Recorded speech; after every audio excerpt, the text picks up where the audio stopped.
జగిత్యాల జిల్లాలోని ప్రసిద్ధ పుణ్యక్షేత్రం నవనారసింహ క్షేత్రాల్లో ఒకటైన ధర్మపురి శ్రీ లక్ష్మీ నరసింహస్వామి వారి అంతర్గత ఆలయమైన శ్రీ యమధర్మరాజు సన్నిధిలో యమద్వితీయ వేడుకలు గురువారం ఘనంగా నిర్వహించారు.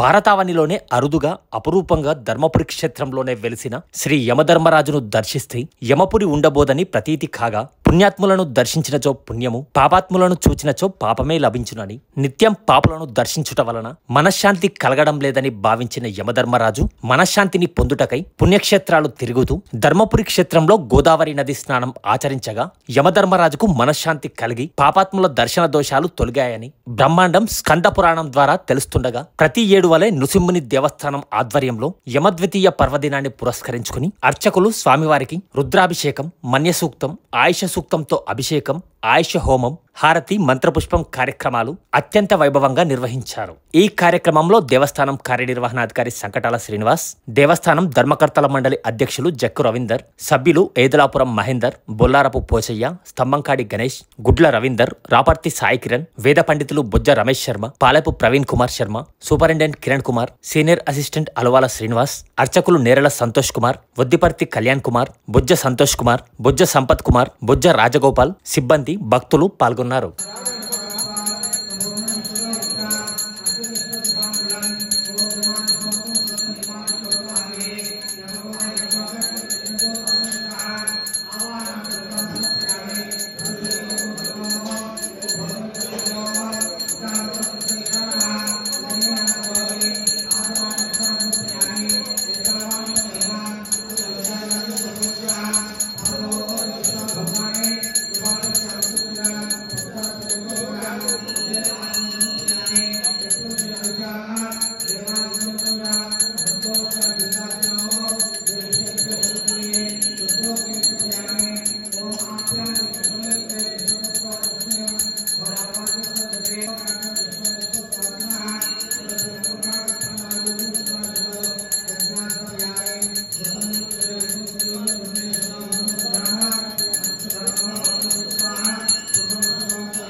तन्नो श्री प्रचोदयात् स्वाहा मंत्रोक्तमवा अनेन गौतमी तीरवासिने श्रीमद्धर्मपुरीशाय श्री नृसिंहायते नमः।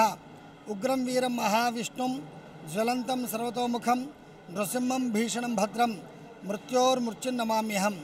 ఈరోజు కార్తీక శుద్ధ ద్వితీయ, దీనినే యమద్వితీయ అంటారు. ఈరోజు భగ్ని హస్త భోజనము అంటే సోదర సోదరీమణులు ఒక చోట కూర్చుండి భోజనం చేయాలి. ఈరోజు యమధర్మరాజు తన సోదరి ఇంటికి వెళ్ళి మరి భోజనం చేశాడు అని చెప్పి మనకు పురాణాలు తెలుపుతున్నాయి. ఈరోజు నరక ద్వారాలను కూడా మూసివేసి ఉంటాయి. అదేవిధంగా ధర్మపురి క్షేత్రంలో మరి కొలువై ఉన్న యమధర్మరాజుకు విశేషమైన అభిషేకము, పూజ, అపమృత్యు దోషాలు తొలగిపోయేందుకు ఆయుష్ హోమం, త్రయంబక హోమాలు నిర్వహిస్తున్నాము. అదేవిధంగా ఈరోజు యమధర్మరాజుకు తర్పణాలు వదులుతారు.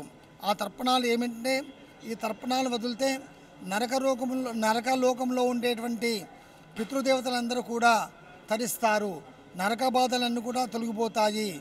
అవి ఏమిటంటే యమాయ నమః, ధర్మరాజాయ నమః, మృత్యవే నమః, అంతకాయ నమః, వైవస్వతాయ నమః, కాళాయ నమః, సర్వభూతక్షయాయ నమః, ఔదుంబరాయ నమః, దద్నాయ నమః, నీలాయ నమః, పరమేష్ఠినే నమః, వృకోదరాయ నమః, చిత్రాయ నమః, చిత్రగుప్తాయ నమః. యమం తర్పయామి, ధర్మరాజం తర్పయామి, మృత్యుం తర్పయామి, అంతకం తర్పయామి, వైవస్వతం తర్పయామి, కాళం తర్పయామి, సర్వభూతక్షేకరం తర్పయామి, ఔదుంబరం తర్పయామి, దగ్ధం తర్పయామి, నీలం తర్పయామి, పరమేశ్వరం తర్పయామి, వృకోదరం తర్పయామి, చిత్రం తర్పయామి, చిత్రగుప్తం తర్పయామి అని ఈ విధంగా తర్పణాలు వదలాలి. తర్పణాలు వదిలిన తర్వాత యమధర్మరాజుకు ఇక్కడ ధర్మపురి క్షేత్రంలో అఖండ దీపం అంటే గండా దీపం వెలుగుతూ ఉంటుంది. మరి ఆ గండా దీపంలో నూనె పోసి ఈ విధంగా ప్రార్థన చేయాలి. ధర్మరాజ మహాకాయ దక్షిణాధిపతయ నమః, రక్తనేత్ర మహాబాహో మమ పీడాం నివారయ అంటూ నూనెని సమర్పణ చేయాలి. అదేవిధంగా అపమృత్యు దోషాలన్నీ కూడా తొలగిపోవాలంటే త్రయంబక మృత్యుంజయ శ్లోకాన్ని చదవాలి. మృత్యుంజయాయ రుద్రాయ నీలకంఠాయ శంభవే అమృతేశాయ శర్వాయ మహాదేవాయ తే నమః. త్రయంబక మహాదేవ త్రాహిమాం శరణాగతః జన్మమృత్యుజరా వ్యాధి పీడితం కర్మబంధనై అంటూ యమధర్మరాజును మరి ఈశ్వరుణ్ణి ప్రార్థన చేయాలి. ధర్మపురికి వస్తే మరి నరకలోకం ఉండదు అని చెప్పి ఇక్కడి మరి స్థల పురాణం తెలుపుతున్నది. కావున యమధర్మరాజు ధర్మపురి క్షేత్రంలో నరసింహస్వామి యొక్క అనుగ్రహంతో ఇక్కడ వెలిసి ఉన్నాడు. ముందుగా యమధర్మరాజుకు నూనెను సమర్పణ చేసి, నువ్వుల నూనెను సమర్పణ చేసి దర్శనం చేసుకొని, నరసింహస్వామిని దర్శనం చేసుకొని ఎవరైతే ప్రార్థన చేస్తారో వారికి నరక బాధలు ఉండవు. అదేవిధంగా నరసింహస్వామి యొక్క అనుగ్రహం కలుగుతుంది. అదేవిధంగా మరి పాపాత్ములకు మాత్రమే యమధర్మరాజు భయంకరంగా కనిపిస్తాడు. పుణ్యాత్ములకు చాలా శుద్ధ స్ఫటిక సంకాశం, చాలా అద్భుతంగా దివ్యంగా కనిపిస్తాడు అని చెప్పి మనకు గరుడ పురాణం తెలుపుతున్నది. కావున ఈరోజు ధర్మపురి క్షేత్రంలో విశేషమైన పూజలు జరుగుతున్నాయి. అందరూ కూడా ఈ పూజలు పాల్గొని తరిస్తారని చెప్పి మరి భగవంతుని ప్రార్థన చేస్తున్నాము. శుభం భూయాత్.